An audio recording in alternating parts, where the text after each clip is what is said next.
El libro de Isaías. Empezamos la semana pasada a ver cosas sobre este libro. Si os molesta el último botón, lo apagáis. El libro de Isaías, por favor, pedí a los hermanos que lo comenzaran a leer para que así cuando se digan algunas cosas sobre el libro, ya a ti te suenen. Si no lo has leído, pues no sabes lo que te pierdes. Sinceramente es un libro muy bueno, muy bueno. Yo creo que como cristianos tenemos el deber, aunque no lo hacemos por un deber religioso, sino lo hacemos verdaderamente por amor y porque nos gusta hacerlo. Yo creo que un creyente no puede pasar ni un solo día sin leer la palabra de Dios. ¿Ustedes están de acuerdo? Sinceramente, ¿usted tiene esa costumbre? ¿Usted tiene esa costumbre? Si no la tiene, comience a practicar, a leer la Biblia cada día, porque la Biblia es el pan, es el alimento de su alma. Eso es verdaderamente lo que va a traer fruto y crecimiento a su vida. Si usted no lee la palabra, solamente oye y oye y oye, usted se va a quedar anoréxico, espiritualmente hablando. No va a crecer. Por más que venga aquí, usted no va a crecer, porque usted va a depender de lo que oye un jueves, si es que viene, y de lo que oye un domingo, si es que viene. Y creo que en estos momentos ninguno de nosotros, comiendo solamente 2 veces a la semana, podríamos llevar una vida en condiciones. Usted come todos los días y varias veces, ¿sí o no? Desayuna, almuerza y cena. Y algunos picoteamos entre comida y comida, ¿sí o no? Yo desayuno todos los días un café con leche, un cortadito. A media mañana me estoy cayendo. Tengo que echarme algo. Si estoy en casa, ni le cuento. Estoy en casa, me voy a la cocina, abro la nevera y cojo lo que sea, me da igual, un huevo, una lata de aceituna, lo que sea. Espiritualmente hablando, picoteamos también. Decimos, Señor, tengo un ratito libre, voy a leer un poquito de tu palabra. Hay que aprender a comer bien espiritualmente. Y le digo sinceramente, se nota a la legua quien come, quien se alimenta de la palabra y quien está pasando hambre, porque quiere, espiritualmente hablando. Así que yo le animo a que usted lea todos los días la Biblia. Y usted dirá, ¿y por dónde empiezo? Por donde quiera. Algunos dicen, no, empiece por el Evangelio según San Juan. Otro dice, no, empiece usted por Mateo. Otro dice, no, empiece por Génesis. Hermano, a mí me da igual por donde usted empiece, pero lea. Lea la palabra del Señor cada día. Escudriñe las Escrituras. Propóngase una vez al año leer la Biblia entera. ¿Cuántas películas ve usted en un año? Algunos, imagínate, ¿no? 3 y 4 películas por día. ¿Cuánto tiempo gastas en hacer deporte? ¿Cuánto tiempo gastas frente a la pantalla de un ordenador? Etcétera, etcétera. Pues con la palabra usted tiene que dedicar tiempo para que usted pueda tener una fe robusta, una fe que le ayude a vivir una vida victoriosa, porque la palabra de Dios es el alimento que Dios ha provisto para nuestra vida. ¿Me siguen, hermanos? ¿Están de acuerdo conmigo? Pues ya saben, ahora ponga usted en práctica lo que le estoy enseñando, porque yo soy el médico de su alma. Y yo le digo a usted, tómese este jarabe y usted no se lo toma, si usted no hace caso al médico, ¿qué pasa? Que usted es un desobediente. Y después vuelve al médico, mire, yo me siento fatal, pero usted se tomó lo que yo le dije. No, porque yo no creía que aquel... ¿Y qué es lo que pasa en este país? Que la gente se automedica. Yo cuántas veces he oído gente que dice, no, ese no te lo tomes, ¿qué va? Yo me tomé hace años unas pastillas, porque todos los españoles somos un poco médicos. Yo me tomé unas pastillas y te dan sus pastillas. Y tenemos una doctora esta noche entre nosotros que yo creo que está totalmente en contra de que la gente se automedique, ¿verdad? Porque a lo mejor lo que le sentó bien a una persona a usted le puede matar. Así que yo le aconsejo, como el médico de su alma, que lea la palabra.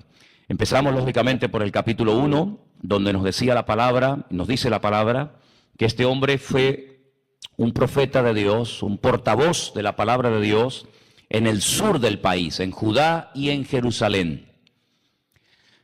Él no predicó en el norte, en las tribus del norte, en lo que se llama Israel, sino que él predicó en el reino del sur. La capital del reino del sur era Jerusalén. ¿Y cuál era la capital del reino del norte? Muchos no tienen ni idea. La capital del reino del norte era Samaria, ¿vale? Algunas veces al reino del norte, el profeta Isaías también lo llama Efraín. ¿Quién era Efraín?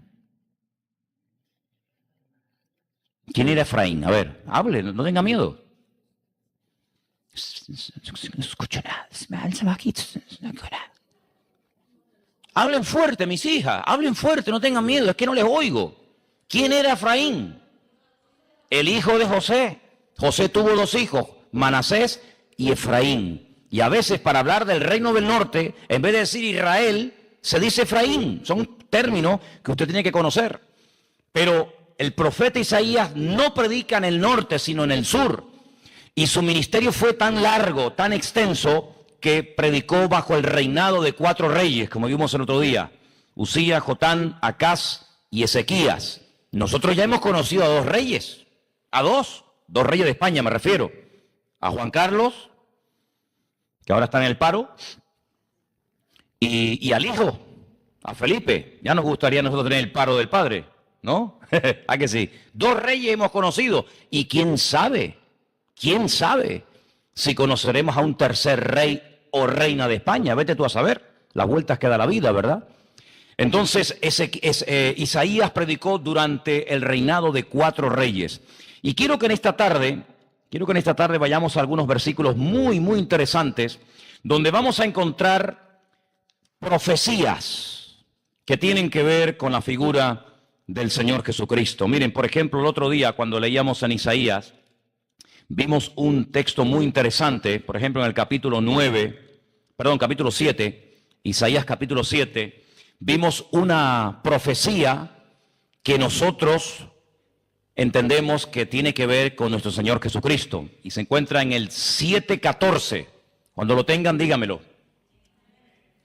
¿Lo leemos juntos? Por tanto, el Señor mismo os dará señal. He aquí que la Virgen concebirá y dará a luz un hijo, y llamará su nombre Emmanuel. Vamos a aclarar una serie de cositas de aquí, ¿vale? Primero, el Mesías sabemos que no iba a ser una niña, sino que iba a ser un niño. La palabra que aparece aquí en el versículo 14 es un hijo. La palabra hijo está muy clara en la Biblia, es ben. Y la palabra hija es bat. Entonces no es algo ambiguo, será un niño, será una niña, será un niño, ben, ¿vale? En segundo lugar, hay algo que tenemos que aclarar, y es que hay dos palabras que aparecen en el Antiguo Testamento, y una es la palabra betulá. Diga conmigo, betulá. Eso significa virgen. Una betulá era una mujer, una chica virgen, ¿vale? Pero la palabra que aparece en el versículo 14 no es betulá, sino es la palabra alma. Diga conmigo, alma. Como alma, pero con el acento al final. Y la palabra alma significa joven casadera, es decir, una chica joven que está en edad de casarse. ¿Por qué entonces se tradujo la palabra alma, que significa joven, doncella, por la palabra virgen? Bueno, no se olviden ustedes que el que tradujo el Antiguo Testamento al castellano fue un sacerdote, fue un cura y fue Casidoro de Reina, ¿vale? Casidoro de Reina no era un pastor protestante, Casidoro de Reina era un cura en el monasterio de los Cartujanos en Sevilla. Todo el monasterio comenzó a leer la palabra y todos entendieron que el único camino era el Señor Jesucristo, y una noche se congregaron en ese monasterio y dijeron: La Santa Inquisición sabe que nos hemos convertido, saben que leemos la Biblia, saben que tenemos la intención de traducir la Biblia de los idiomas originales al castellano del pueblo y van a venir a por nosotros. Esa noche hicieron una reunión. Todo esto forma parte de la historia. Y dijeron, ¿qué hacemos? ¿Nos vamos? ¿Nos quedamos? ¿Qué hacemos? Algunos dijeron, nosotros nos quedamos. Los que se quedaron, la historia cuenta que los quemaron en la hoguera. Varios grupos se fueron, unos por un lado, otros por otro lado. Unos se fueron por un camino, otros por otro camino, para que si mataban a un grupo, el otro pudiera salvarse. Casidoro de Reina, un cartujano español, se fue a Suiza. Y en Suiza conoció a Calvino, un ex sacerdote también francés, que estaba traduciendo la palabra de Dios a los idiomas de allí. Y este hombre contactó con Calvino, pero Calvino aunque le agradó su forma de predicar y era un tremendo teólogo que conocía la palabra, aunque dijo auténticas burradas también, toda la doctrina calvinista no tiene ni pies ni cabeza, pero al final decidió irse a Alemania y contactó con otro ex sacerdote llamado Martín Lutero. Y entonces digamos que la línea que cogió Casidoro de Reina fue más bien la luterana, más que la calvinista, ¿sí? Entonces, bueno, él cuando traduce la palabra alma, pues en vez de traducirla como la palabra joven, el texto diría aquí una joven concebirá y dará a luz un hijo. Él tradujo joven por virgen. Quiero decirles esto porque si en algún momento alguna persona les dice, sí, pero es que la Biblia no dice virgen. Y tú dices, no, sí dice. No, tienen razón. Si te dicen que el texto dice joven, que una joven puede ser virgen o no. Se sobreentiende, y más en aquellos tiempos, en una sociedad tremendamente conservadora, que las jovencitas eran vírgenes, pero cuidado, no siempre. Entonces, en honor a la verdad, hay que decir que el texto no dice en el idioma original virgen, sino dice joven. Que María era virgen, ¿vale? De eso nadie lo discute, pero en honor a la verdad hay que ser realista. Después dice que tendría un hijo y a ese hijo le llamarían Emanuel. Emanuel más que un nombre es un título, Immanuel, y nu, todo lo que significa nu es nosotros. Dios con nosotros, Dios con nosotros.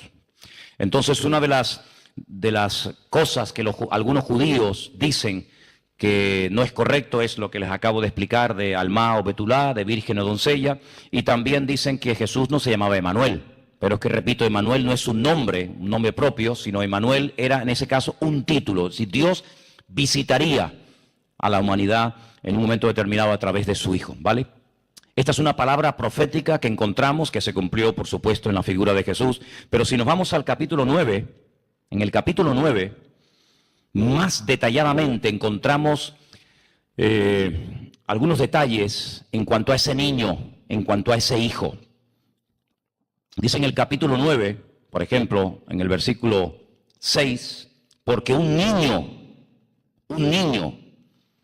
nos es nacido, hijo nos es dado. Vimos que en el anterior versículo la palabra era ben, hijo. Ahora aparecen dos palabras. Niño, yelet es niño, yaldá es niña, yelet y la palabra ben. Es decir, que será un niño, un varón.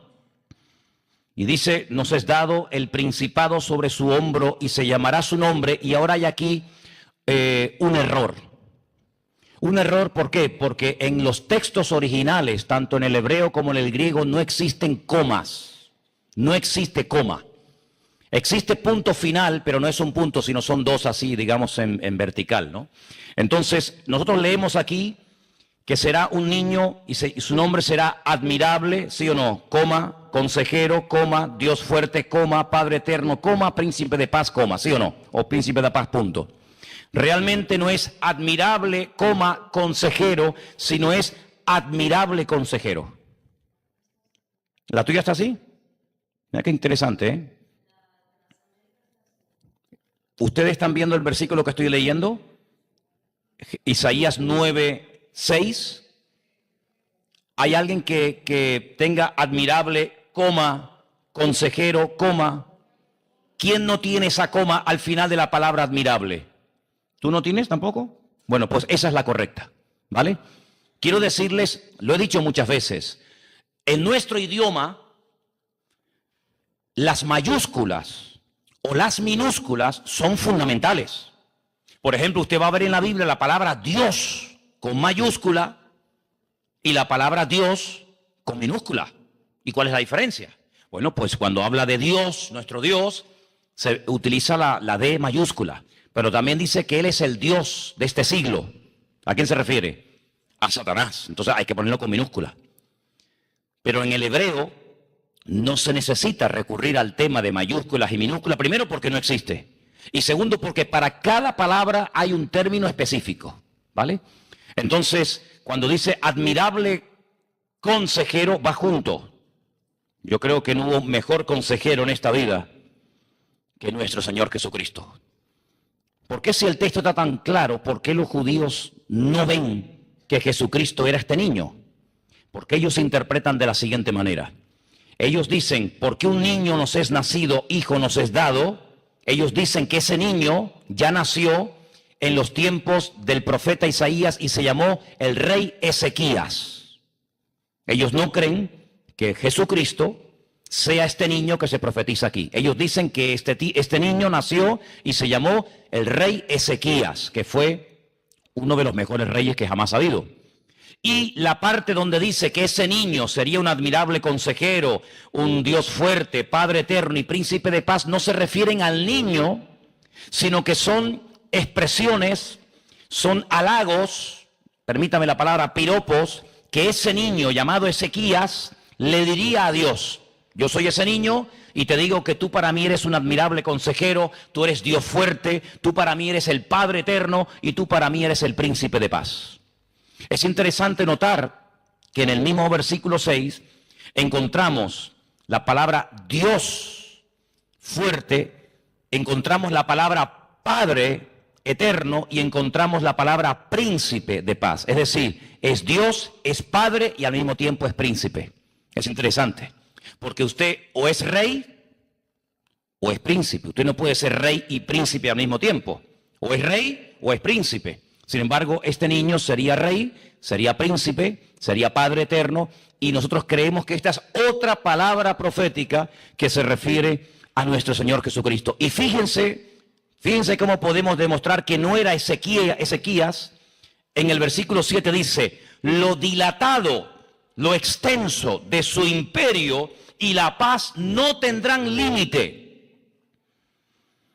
Dice aquí, sobre el trono de David y sobre su reino, disponiéndolo y confirmándolo en juicio y en justicia desde ahora y para siempre. El reinado del profeta Ezequías tuvo un límite, el de Cristo no tendrá ningún límite. Otro argumento en contra de que este niño que se profetiza aquí sería el Mesías, sería el Señor Jesucristo, es que los judíos dicen que Jesús cuando vino no tuvo ningún reino, sino que no fue simplemente un rey. Pero es que en el Antiguo Testamento, sobre todo en el libro de Isaías, vamos a ver en estos próximos días, y probablemente hoy también veamos algunos ejemplos, de cómo la Biblia, cosa que ellos desmienten y no aceptan bajo ningún concepto, el Mesías vendría en dos ocasiones o de dos formas diferentes. Vamos a ver un capítulo después muy interesante que habla acerca de las dos visitas del Señor Jesucristo, del Hijo de Dios a este mundo. Y hasta el siglo XIII, fijaros lo que os digo, hasta el siglo XIII, 1400 y pico, todos los judíos del mundo creían que el Mesías vendría y moriría. Pero hubo un famoso comentarista del Antiguo Testamento judío, un francés llamado Rashi, que él dijo que no, que el Mesías no vendría a morir, sino que solamente vendría a reinar. Entonces se creó una división interna dentro del mundo del judaísmo. Pero hasta el día de hoy en Israel existen judíos que dicen, como no entienden, porque no tienen la información del Nuevo Testamento porque la rechazan, ellos dicen que parece ser que la Biblia habla de dos Mesías en vez de uno. El Mesías ben Yosef y el Mesías ben David. Es decir, un primer Mesías que vendría a morir y otro que no tiene nada que ver con el primero que vendría a reinar. Pero nosotros sabemos perfectamente que este, entre comillas, problema no es un problema, porque la Biblia no habla de dos Mesías, sino de uno solo que vendría en parte A y en parte B, como siervo y como rey, como cordero y como león, ¿vale? No son dos Mesías, sino es uno solo. Si vamos al capítulo 11, encontramos más información, ¿vale? El primer versículo que nos hablaba de su nacimiento, nos hablaba las características de su madre y uno de los títulos que recibiría, Emanuel. El segundo versículo nos habla también acerca de que sería un hijo, un niño y algunas características, pero en el capítulo 11 nos habla ya de su reinado. Capítulo 11, versículo 1 dice: saldrá una vara del tronco de Isaí y un vástago retoñará de sus raíces. Muchas veces veo a gente que lee y lee versículos de la Biblia y en vez de pararse en las palabras o en los conceptos o en las expresiones que no entienden, siguen leyendo. Entonces yo quiero pararme en esta tarde, porque ¿para qué seguir leyendo todo el capítulo 11 si usted en el 1 ya tiene problemas? Saldrá una vara del tronco. A veces cuando se poda un árbol y se deja el tronco, usted dice, uy, lo mataron. No, no lo mataron. El tronco va a retoñar.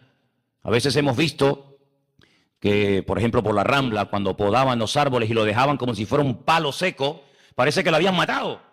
No, le habían hecho un favor al árbol. Lo han podado para que salgan nuevas ramas más fuertes, más robustas, etc.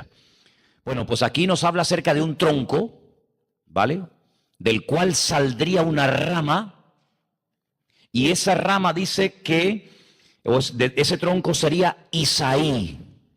Entonces tenemos que pararnos y preguntarnos, bueno, si el Mesías tendría que salir de Isaí, ¿quién es Isaí?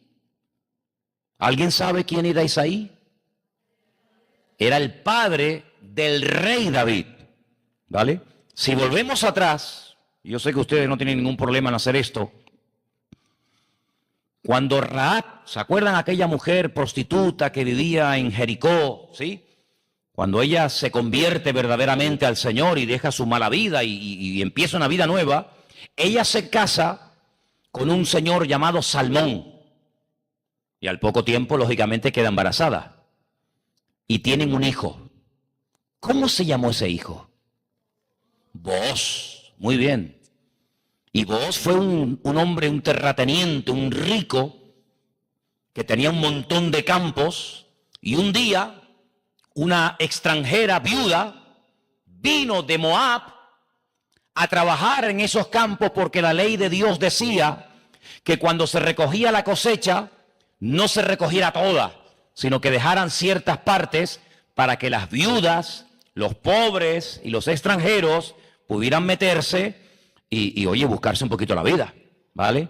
Entonces, esta viuda moabita viene y comienza a trabajar en aquel campo de Booz, hijo de Rahab y de Salmón, y Booz le echa el ojo y se enamora de ella, y se casa con ella, y Booz se casa con Ruth. Exactamente, hay un libro muy bonito en la Biblia que se llama Ruth, y queda embarazada, y tienen un hijo, y se llama Obed. Y Obed se casa y tiene un hijo, y tuvo un hijo que se llamó Isaí.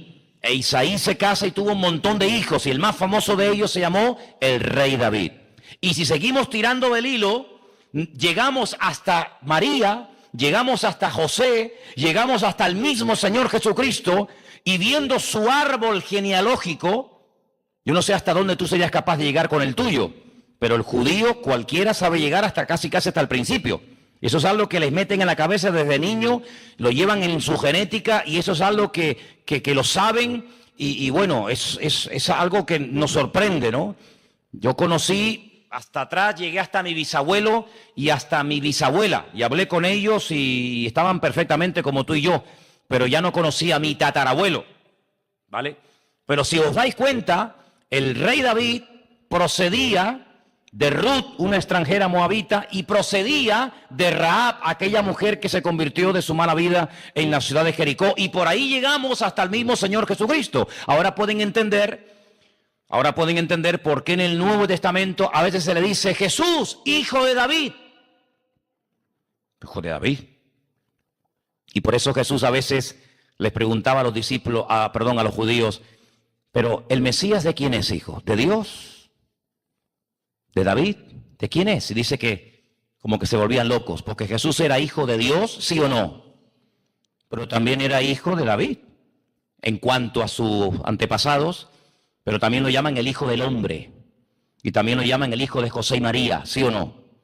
Porque aunque sabemos que José no tuvo nada que ver directamente en la concepción de Jesús, a José pues se le pone el título en latín de Pater Putativus, padre putativo. Por eso los José son Pepe, Pater Putativus, Pepe, ¿verdad? Es decir, no era padre directo en cuanto a sangre, pero bueno, era su padre en cuanto, digamos, no sé, en cuanto a adopción, en cuanto a parentesco familiar, por decirlo de alguna manera, ¿no? Entonces vemos que este niño, este hijo, y esto es muy importante, porque si hubiera dicho una criatura va a nacer, el Mesías podía haber sido una mujer, pero no, el Señor cerró para no dar la posibilidad de decir, bueno, es que no. La única persona que podemos considerar Mesías, Salvador, es un varón, un niño que se llamaría Emmanuel y que después hay miles y miles de datos acerca de él. Bueno, pues ese niño descendería de la familia de Isaí y dice en el versículo 2, reposará sobre él. Y ahora hay características, porque dice, pero ¿cuántos espíritus hay? Vamos a explicar eso. El espíritu del Señor, espíritu de sabiduría, de inteligencia, espíritu de consejo, de poder, de conocimiento y de temor de Dios. ¿Cuántos se mencionaron? ¿Los contamos otra vez? Espíritu de Dios, espíritu de sabiduría, espíritu de inteligencia, espíritu de consejo, espíritu de poder, de conocimiento, espíritu de Dios. Y uno dice, pero hay como muchos espíritus. No, son características. El mismo espíritu, dice la Biblia, hay un solo espíritu, hay un solo Dios, hay un solo Hijo, hay un solo espíritu, pero se manifiesta de formas diferentes, ¿vale? Entonces, sobre el Señor reposaba toda la sabiduría del Padre. Es decir, podríamos decir que Jesucristo fue la sabiduría personificada. De hecho, Pablo habla mucho diciendo que Él es la fuente de toda sabiduría. No hubo otro más sabio que Él. No ha habido ningún rabino. Y miren que yo he leído cantidad de libros de rabinos y ninguno, con todo mi respeto, le llega ni a la suela del zapato, a la profundidad, a la enseñanza, a la vida del Señor Jesús. Ninguno de ellos. Es más, algunos copian de Él algunas frases, ¿no? Y en los tiempos previos al Señor había dos escuelas rabínicas muy famosas, la de Shammai y la de Gilel. Y se peleaban entre sí, una con la otra, ¿verdad? Y uno, digamos que era como más en una línea de amor, la otra era una línea un poco más estricta. Pero comparando esas dos escuelas, ninguna de las dos se puede comparar con la de él, porque el conocimiento, la sabiduría, la sapiencia que tenía el Señor sobrepasa totalmente. Y dice, y le hará entender diligentemente en el temor de Dios. Una característica de Jesús, del Señor, era esta: no juzgará según la vista de sus ojos. Esto es algo muy natural a veces en nosotros, ¿no? Juzgar a la gente por su apariencia, juzgar a la gente por su aspecto. Sin embargo, dice que el Señor no. El Señor no juzgará a nadie según la vista de sus ojos, ni arguirá por lo que oigan sus oídos. A veces como que ya tenemos prejuicios en contra de una persona o de un lugar por lo que nos han contado. Alguien viene de, no sé, de Alemania, por poner un ejemplo, que me perdone Cordy, ¿no? Vamos a poner otro país, no se enfade. Alguien viene de Venezuela, dice. Venga, ese me vale, está bien. Alguien viene de Venezuela y te cuenta cosas terribles de los venezolanos. Entonces, en cuanto te presentan a un venezolano, ¡pum!, ya estás en guardia. Tú no conoces a ninguno, pero ya te han puesto en guardia. Dice la Biblia que él no va a actuar ni a favor ni en contra de nadie por lo que ha oído, sino que él dice que lo hará todo con justicia. Eso es una cosa muy buena, ¿sí o no? ¿Verdad? Eso es una cosa estupenda, porque alguien le puede contar cosas buenas o malas de ti a otra persona, pero eso no va a afectar el concepto que el Señor tiene de tu vida. ¿Cuántos dicen amén? Eso es buenísimo. Sino que juzgará con justicia a los pobres, arguirá o debatirá con equidad por los mansos de la tierra, herirá la tierra con la vara de su boca y con el espíritu de sus labios matará al impío, y será la justicia cinto de sus lomos y la fidelidad ceñidor de su cintura. Son unas características tremendas, tremendas. Qué diferente, hermanos, hago un parón aquí, qué diferente las características de este futuro rey, de este Mesías, con las características que leíamos en los capítulos 1 y 2 de los príncipes o de los líderes de Judá y de Jerusalén en aquellos tiempos. Se les llama corruptos, depravados, ¿verdad? Y ahora, sin embargo, aquí se hablan maravillas del Señor. Y ahora vienen unos versículos que se han interpretado de dos formas diferentes. Yo le voy a decir las dos, porque a mí me gusta darles toda la información y que después ustedes cojan la que más le guste o la que crea conveniente. Hay características interesantes donde ahora se nombran una serie de animales. Dice, morará el lobo con el cordero. Pongamos a un corderito al lado de un lobo hoy en día y ya veremos lo que pasa. El cordero va a atacar al lobo y se lo va a comer. ¿Sí o no? Algunos dicen que sí, que dicen amén. Pues nunca he visto un cordero que se coma un lobo, pero un lobo que se coma un cordero sí. Entonces presta atención a lo que estoy diciendo. El lobo morará con el cordero, el leopardo con el cabrito se acostará. El becerro y el león y la bestia doméstica andarán juntos y un niño los pastoreará. La vaca y la osa pasarán, sus crías se echarán juntas y el león como el buey comerá paja. Bueno, estos animales que se mencionan aquí, algunos dicen que se refieren a naciones, a los pecadores, distintas naciones de inconversos, que podrán convivir durante el reinado milenial del Mesías. Pero lo que se ha interpretado como una mejor interpretación, es que en los tiempos del reinado del Señor Jesucristo, en el tiempo del milenio, del cual habla mucho la Biblia, se volverá a los tiempos del jardín del Edén, donde ningún animal mataba a otro para comérselo. Y como dicen muchos expertos, lo que comemos marca nuestra forma de ser. Alguien dijo, dime qué comes y te diré cómo eres. ¿Qué te parece? Dime qué comes y te diré qué tipo de carácter tienes. De hecho, los griegos y los judíos también hicieron muchísimos estudios y llegaron a muchas conclusiones y podían discernir el tipo de carácter, el tipo de persona con el cual se enfrentaban según lo que comían. Y por eso hay muchísimas enfermedades que vienen como consecuencia de comer lo prohibido y muchas bendiciones que venían y vienen por comer lo que Dios permitía. Entonces, esto es como volver a los primeros tiempos. Los leones no tendrán que matar a ningún animal para poder sobrevivir, sino que dice que comerán paja, comerán hierba. El régimen alimenticio de las fieras cambiará radicalmente. No habrá necesidad de matar para comer. El niño de pecho, versículo 8, y aquí tenemos uno, ¿no? O dos. Bueno, hay 7, 8, ¿no? Pero 1 o 2 seguro tenemos. Dice que jugará en la cueva del áspid. ¿Tú te atreverías a dejar a un niño pequeño en la cueva donde sabes que hay serpientes dentro? Ni loco.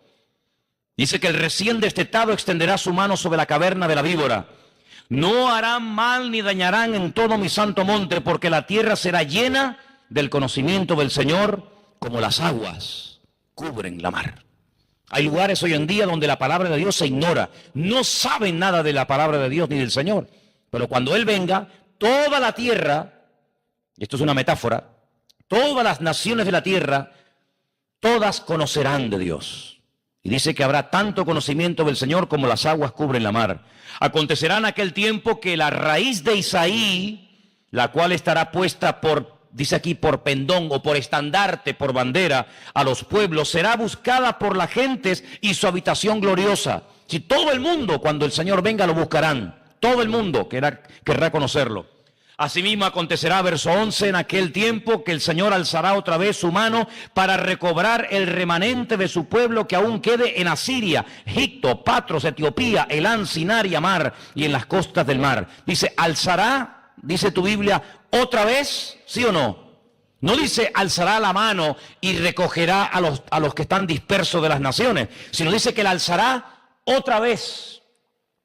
Luego, si dice la Biblia que alzará la mano otra vez para recuperar o para llamar a todos los dispersos de las tribus de Israel para que vuelvan a su tierra, si lo hace otra vez, es que ya lo ha hecho una vez.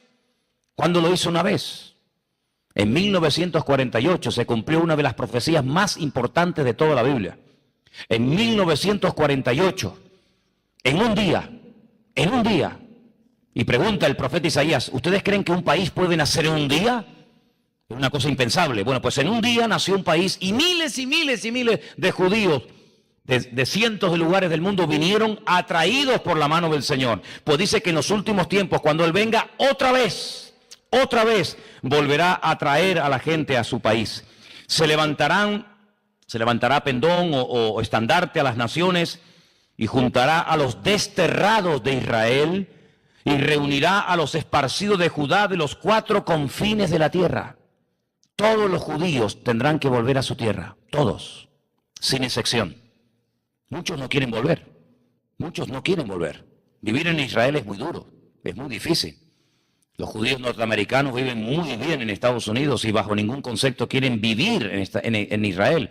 Van de vacaciones, pero vivir en Israel es otra cosa.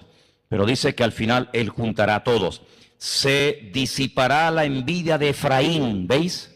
O de Israel, los del norte.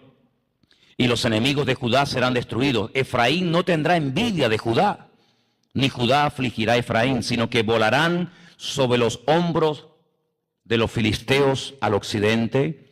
Saquearán también a los de oriente, Edom, Moab, les servirán y los hijos de Amón les obedecerán. Es decir, que esos países limítrofes de Israel, como son el Líbano, como son Jordania y otros, ¿verdad? Van a tener mucho que ver en los últimos tiempos. Dios secará la lengua del mar de Egipto. La lengua del mar de Egipto. ¿Cuál es el mar de Egipto? Bueno, el mar Rojo.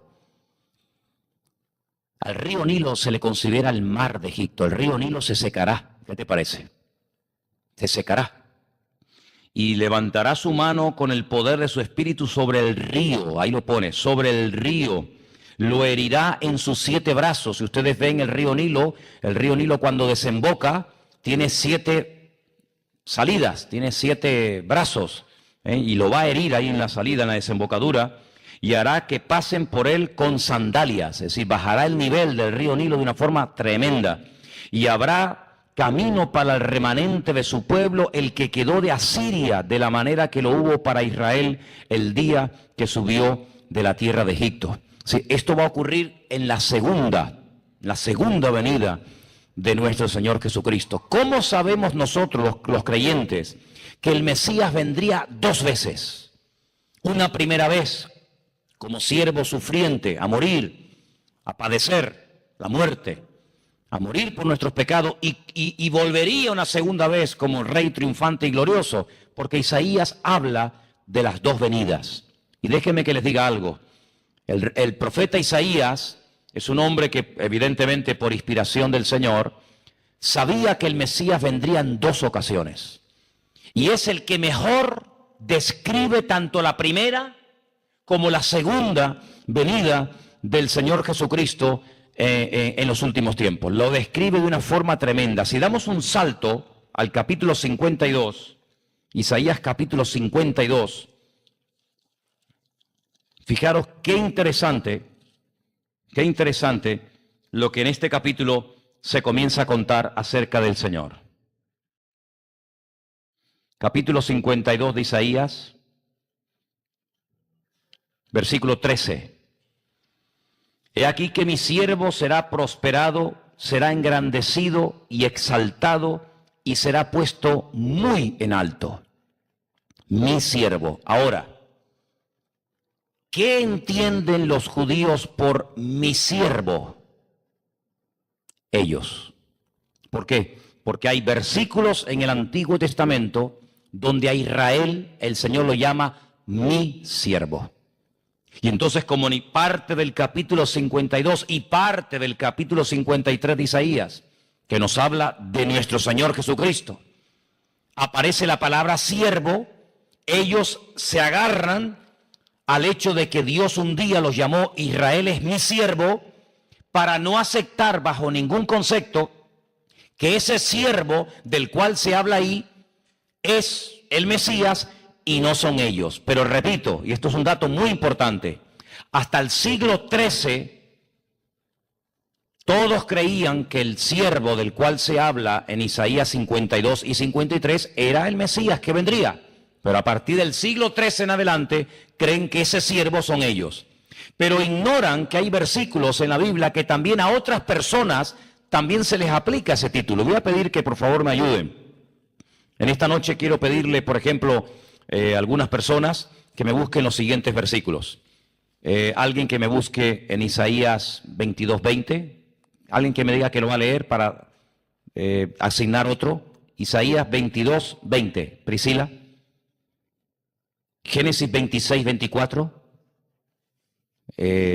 Sonia. Números 12:7. Números 12:7. Chabeli. Y números 14:24. Elena. Por favor, presten atención a esos versículos para que veáis cómo a otras personas también el Señor le llama siervo, no solamente a Israel, porque ellos creen que mis siervos son solamente ellos, y se equivocan. Isaías 22:20, por favor.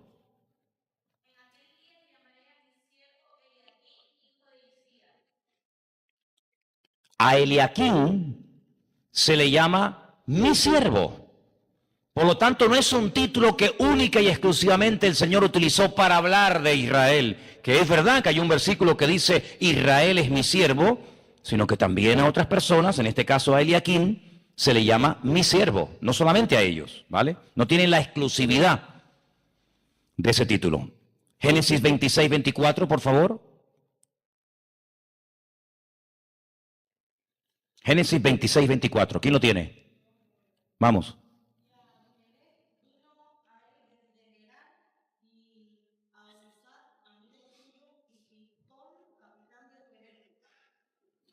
26:24 de Génesis.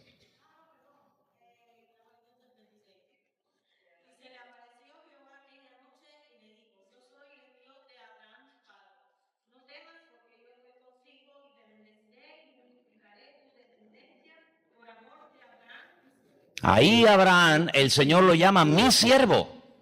Mi siervo lo llama Abraham.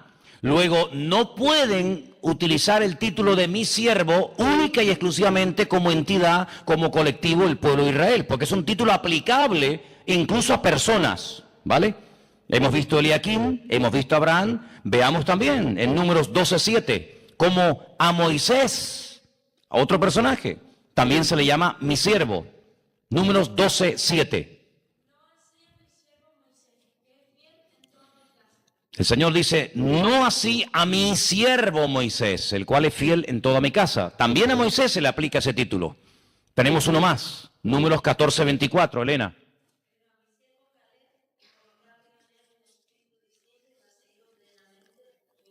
A Caleb, el mismo Caleb, que fue fiel al Señor cuando visitó la tierra prometida, ¿verdad? Cuando tenía 40 años, que fue con Josué. También lo llama mi siervo.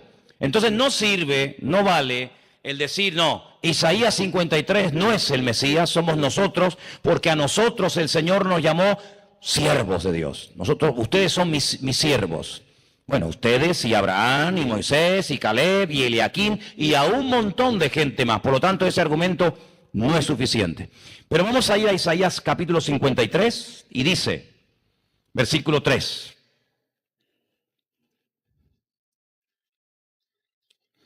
Despreciado y desechado entre los hombres. Parece que está hablando de Israel, ¿verdad?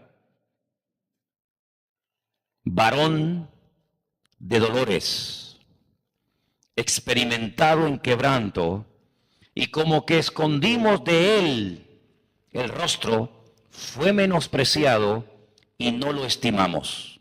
El que no sabe de Biblia y el que no ha oído la explicación que les acabo de dar, Parece que está hablando de Israel, pero realmente no está hablando de un pueblo, sino está hablando de una persona. De una persona.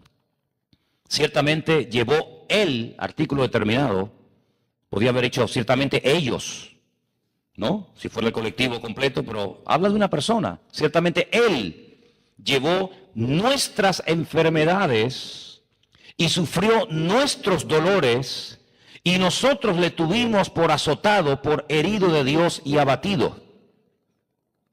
Mas él, otra vez, el artículo determinado, él fue herido por nuestras rebeliones, molido por nuestros pecados. El castigo de nuestra paz fue sobre él, y por su llaga fuimos nosotros curados. Hay que hacer muchos esfuerzos para tratar de demostrar que aquí no está hablando del Mesías, sino está hablando de Israel.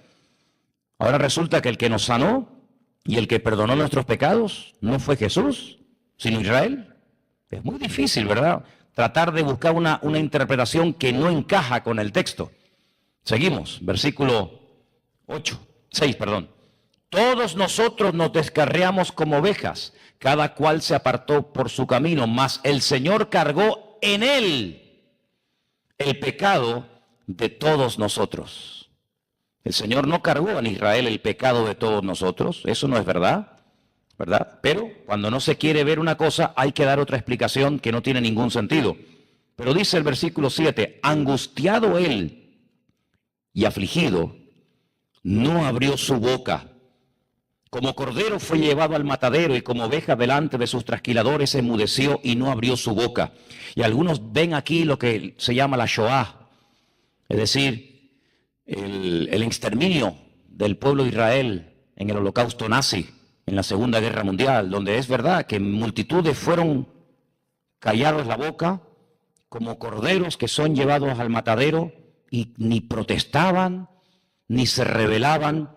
Pero no fue siempre la característica de Israel a lo largo de la historia. Pueden ustedes ver, por ejemplo, la famosa historia de los macabeos.